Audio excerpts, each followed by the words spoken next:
Hello fearless folks, welcome back to my channel. It is so great to see you every Monday. Even if you're watching this on a Wednesday, it's always great to hear from you guys and to see you guys. Thank you for continually to support me, whether it is here on YouTube or on Instagram or on TikTok. I really appreciate it. Once again, thank you for coming back to my channel. This is Fearlessly Living and I am Dr. Martin.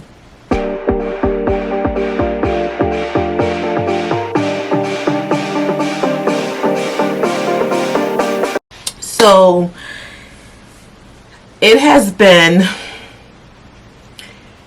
a little over 2 months since I started residency. So this is like an update video, how I'm feeling, my thoughts, what's going through my head, how my experience has been. I'm hoping that I won't ramble on for too long. I'll make this a reasonable time frame or length, but if it's getting juicy, honey, I'm just gonna have to keep talking. Sorry.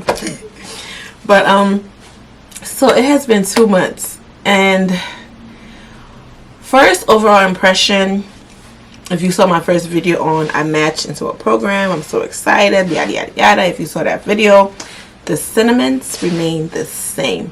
Like, I am still very excited. I am still feeling overwhelmed with grace, God's grace, that's to be exact. I'm overwhelmed with the blessings and the provisions. Like, I'm overwhelmed and I'm excited. That has not changed. So I don't know if I shared this with you guys, but my program is a new program, meaning like we are the first group. I am in the inaugural class, so there's no one before us. There will be people after us, of course. So many times when people go into residency, you are going in as an intern, meaning it's your first year. You have senior residents, whether it be second, third, fourth year, chief residents, whoever it might be. And a lot of times interns rely really strongly on their residents or their chiefs to kind of teach them and show them the ropes and kind of just like guide them through. And a lot of times chief residents and senior residents are the ones that do the teaching, the maneuvering, just helping you, like kind of like mentoring you in a way along the way without being like your mentor, but they are still kind of like holding your hands like, okay, this is what happens here, this is what you do, this, you know, yada yada yada. So going to a new program, being an inaugural class, that means that we don't have any chiefs, and we are working closely with our attendings. Or if you're not familiar with that term, attending is pretty much a physician who is no longer in an academic learning center. Maybe sorry, that's not a good example. A physician who is no longer a resident or a fellow.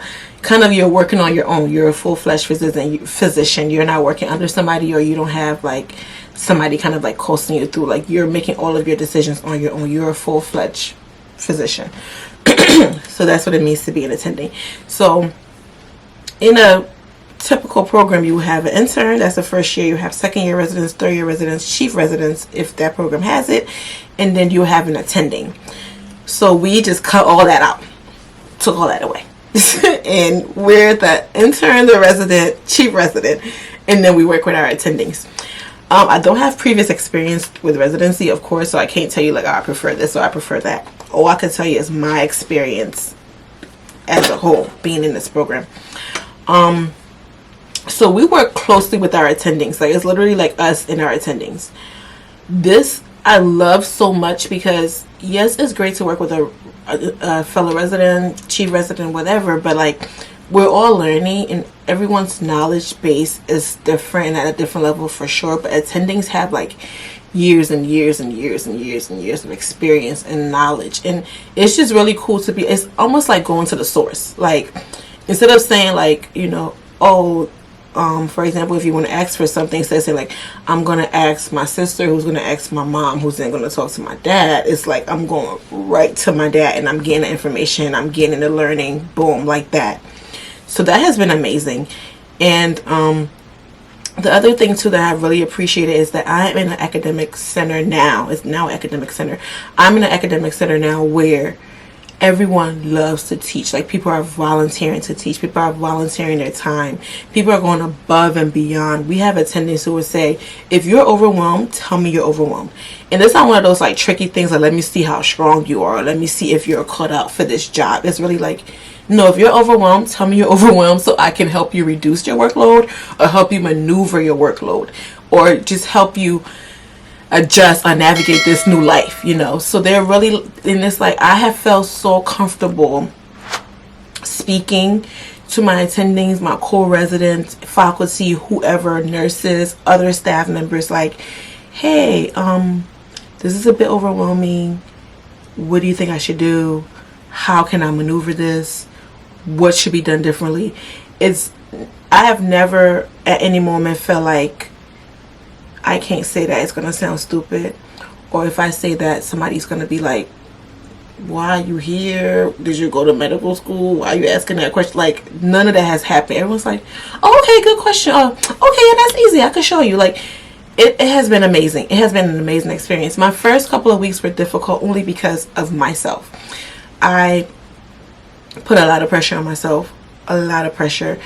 And just to be transparent, I'm going into residency after graduating about 2 years out of medical school. You guys know I applied twice, didn't match, all that. So I think after like my second time applying, I was kind of losing hope. I have actually lost hope. Like, I was just like, you know what, there's no point in me continuing trying to study. Like, I was not trying to take step 3. I'm like, I'm not taking step 3 until I match. Like, and I know a lot of times it's like, okay, take step 3, do research, do this to make yourself better, and that's great and it helps a lot. But personally, I chose not to do that because I was like, well, I pour more money and time into something that's probably not going to pan out. And looking back now and thinking about it now, it's like, I really did not give God enough credit. And it makes me sad to say that, because I didn't give God enough credit, and I was leaning on my own understanding and my own strength, and I was not acknowledging God. And that's how I felt. I was like, you know what, this might not pan out.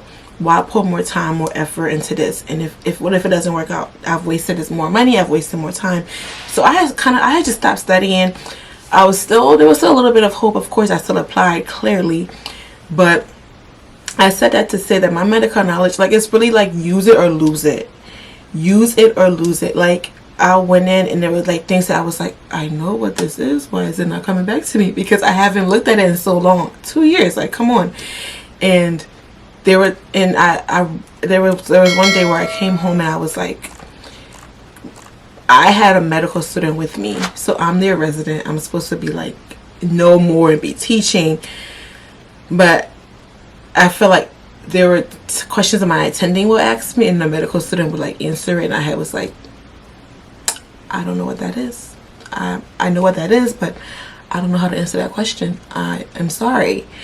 And I came home one day and I was just so frustrated and I was in tears and I bawled my eyes out and I was like, this is crazy. Like, how do I not know this? I should know so much. And it's like, I was taking so much notes. Like, okay, go home, read this, read this, read this. And it's like, by the end of the day, I have like 10 different things that I need to research. And I was like overwhelming myself. It was a lot.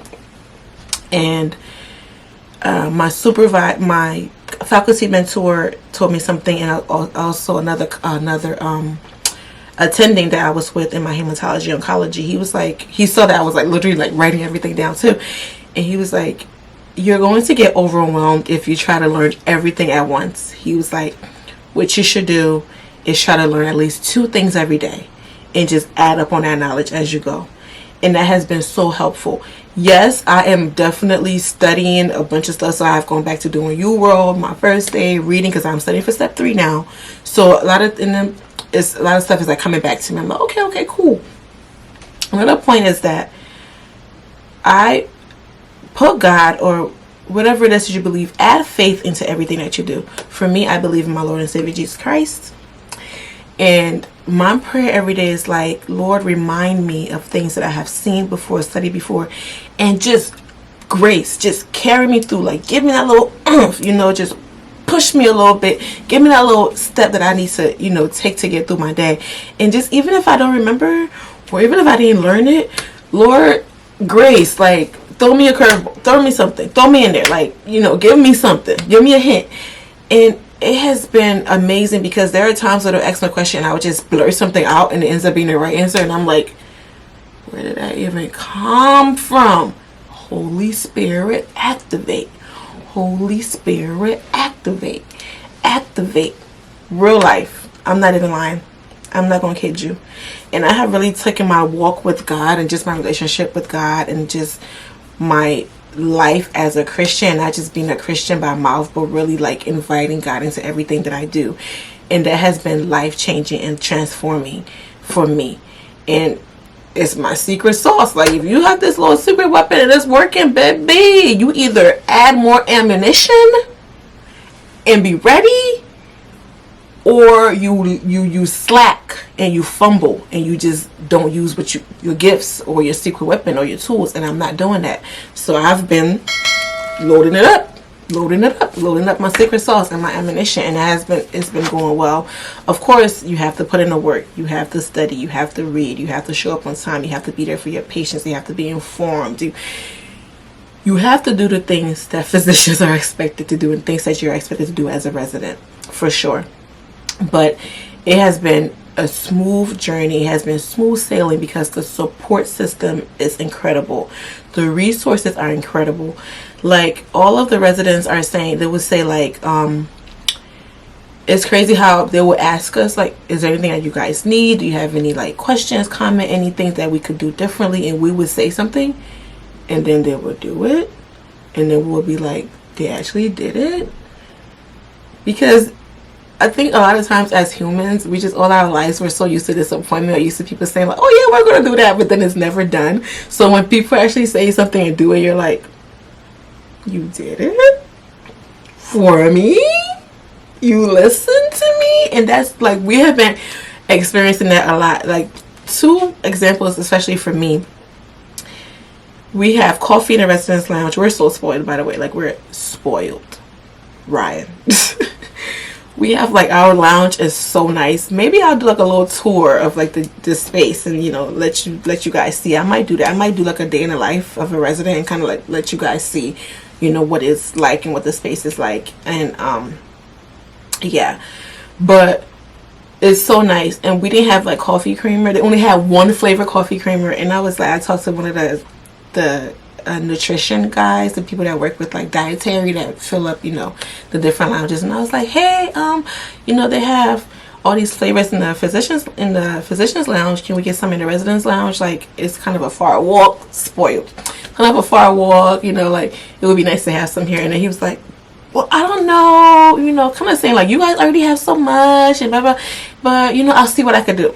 It was like a day or 2 later, we had all these different flavors. I was like, really? Okay. Then the next time I asked the same guy, and at this point I'm sure he's like, what is wrong with this lady? I was like, can we get some condiments like ketchup, mustard, mayo, hot sauce, all that stuff? And he was like, well, I don't know, I'll see what we could do. Boom. Next time I went in there, condiments. Look at God. I mean, the whole point is like, they're listening to us, they want us to be comfortable, they're supporting us. And I think as myself and fellow residents, I would say that we also put in the work. Like, we're taking initiative, we're eager to learn, we're studying, we're treating our patients with respect and with kindness and with empathy. So it is such a great environment. I don't feel like anything is lacking except for like not having a senior resident, but I don't know what that's like. So it's not like I have something and then now I don't have it. So I'm not missing something that I never had. I actually love it. We have so much autonomy. Like, this is really my patient. Like, this is my patient. I am making decisions here, of course, with my attendings supervision, not like this, more like, you know, like this. So it's like, I'll say, you know, this is what I suggest that we should do, and they will say yes. They may say no. They'll say yes, but let's tweak it. I'm ordering labs. I'm ordering medications. I'm taking care of my patient.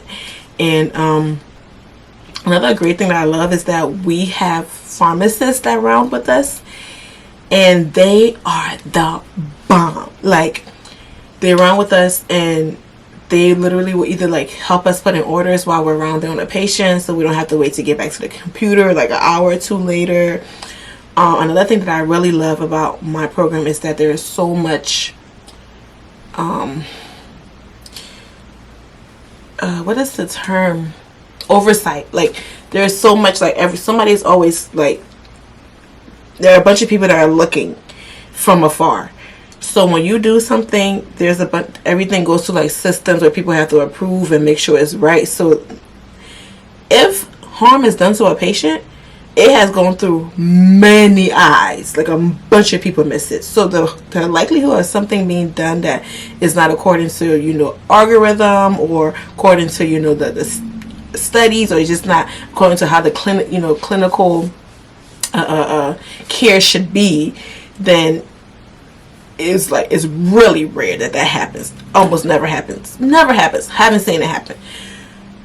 But I'm saying that to say, like, I will order something, maybe like a medication, maybe the dosage isn't like high enough, it's too low, it's too high, it's just not the right one. In the pharmacist, we have this thing called like if you ever use Epic, we have secure chat. So it's like a text message. They'll send you a message like, "Hi, Dr. Martin, I noticed that you use this medication. Have you thought about this one? It is more applicable, it's more effective, you know, blah, blah, you should do this," and like they'll send you all this stuff, and I'm like, I didn't think about that. Thank you so much. Great. Or they'll be like, have you thought about trying this medication at this dosage, at this? I'm like, let's do it. So it's like, it's so helpful, because I mean, of course you're learning from these experiences, and you have someone there that's like guiding you, but not mistreating you, not yelling at you, not talking down to you. They're working with you. They understand that you're an intern, you're scared, and everything is new. So they're taking their time, but they're also being, you know, pushing you to learn more and to just step into your role and be comfortable. It has just been amazing. It has been so amazing. So I have done a month or so of wards. So that's inpatient medicine. That is supposed to be like the hardest part of really the rotation. That and ICU. I have not done ICU yet. I have ICU in January, and I'm not looking forward to ICU because I'm so scared to do procedures. But I want to do procedures, but I'm scared to do procedures. So that's a whole other story, and I'll let you guys know about that some other time. But wards has been great. Inpatient medicine, just the hours are longer, but it's not terrible. Like the only thing that might be bad, not be great about it, is that you get 1 day off a week. But I don't know, I'm okay with it, because it's like, I signed up for this. Like, I knew what I was signing up for. I expected things to be a whole lot worse, and the fact that they're so chill, and I'm just like so grateful to God that I'm just like excited and happy for everything. Like, okay, I get to work 6 days in a row in my dream job, and I love my environment, and I'm being treated right here. You're giving me so much food and snacks. Yes, please sign me up. I would love this job. I'm going to continue to come here and do the best that I can. So that's just how I've been feeling. It's like I have nothing to complain about. Number one, I'm grateful. Number two, I'm in a great environment. I'm supported. Resources are at my fingertips. Faculty's listening to me and actually like taking what I say into consideration, and they're acting like that. What more can I ask for? So wards has been great. Clinic has been great. I actually don't mind outpatient. The pace is a little bit slower. Wards is like, you're always busy, you're always doing something. You have like 8 or more patients to look after. Well, 8 is our cap, but you have for now. So we have, in January, I think we'll have like 10. But you have all these patients to look after, and it's like they're there all the time. You don't just like, oh, okay, let me refill medication, you go home. Like, that's more of clinic. Clinic is a little bit slower. At first I was like, I'm so bored here, but it's a good time to kind of like cool down, decompress a little bit after you just came off like a month of inpatient and you were just like consistently going. So I've done that. I've done hematology oncology. I don't know if I told you that, guys, but I'm looking into doing hematology oncology as a specialty, and I'm trying to figure out what type of cancer I want to do, or do I just want to do hematology oncology, you know, just broadly.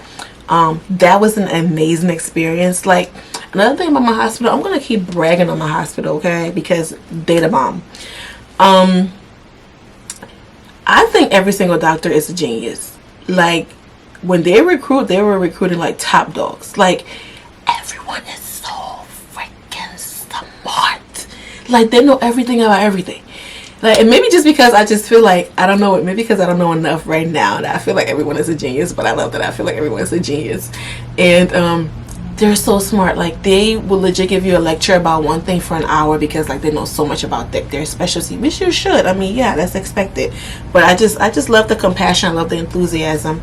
Another great thing is that patient care is amazing. Like, I rarely hear a patient complain about that they're not being treated, but I always hear a patient compliment how well they're being treated at the facility. From the time they check in to the time that they are discharged, they're like, everyone is so nice here, people are so patient, people are just been coming in and following up, and they're on point, and the care is so great here.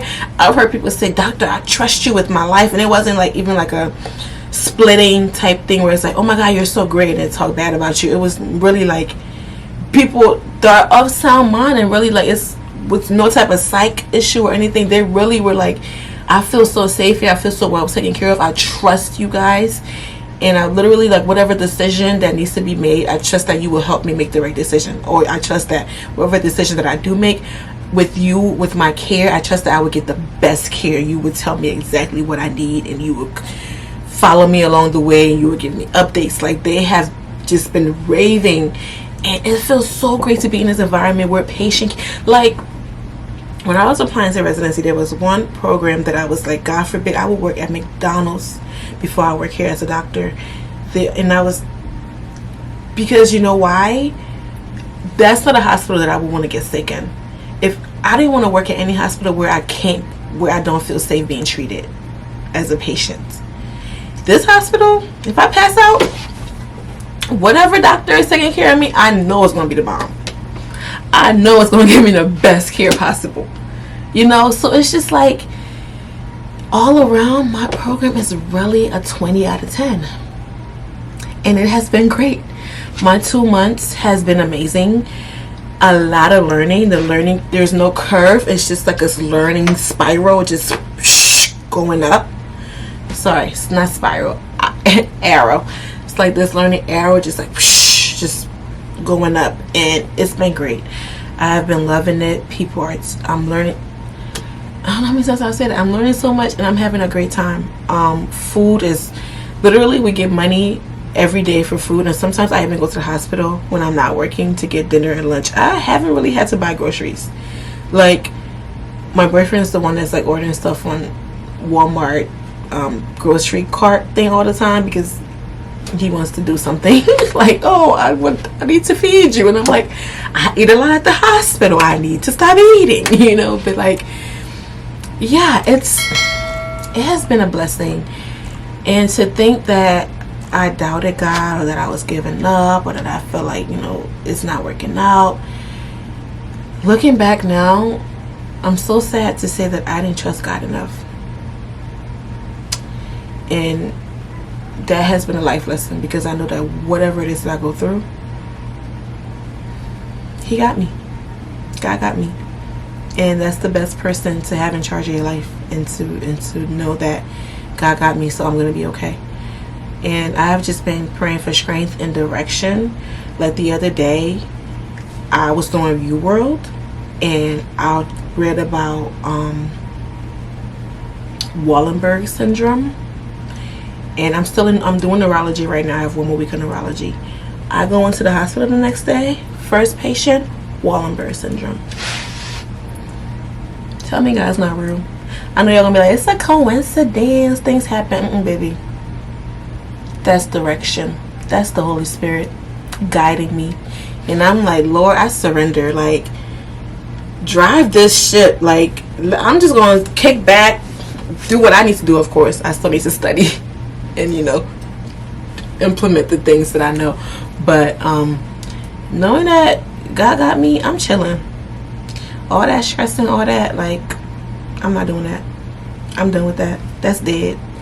So it's been great. It's been a great experience. I don't know what else to share with you guys about what these 2 months has been like. I love my co-residents. We hang out all the time, barbecues, pool parties, chilling, like all this brunch. You know, I love brunch. So yeah, it's been good. I'm not really sure what else to share. It's been a good experience. It's been a lot of learning. There are definitely some days where I'm just like, oh, I'm so beat or frustrated or upset or just like overwhelmed. It's happening. Don't get me wrong. It happens all the time. But overall, I wouldn't trade this program in for anything. Being in a new program is scary because you're like, do they have all the resources? Am I going to learn enough? Am I going to be supported? And check. It's been amazing. And I thank God, like, delay is not denial. That 2-year delay, baby, God was preparing this program for me. And I believe that strongly.